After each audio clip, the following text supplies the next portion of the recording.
Hello guys, in this video I'm going to show you how to stream your iPhone screen to the PC. At first open any browser, type Air server in search bar, go to the site and go to the download section at the right top of the screen. Scroll a little bit down.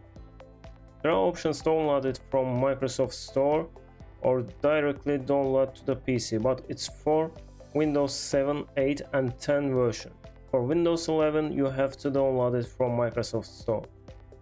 Click it, open Microsoft Store, click get it. Now open the program.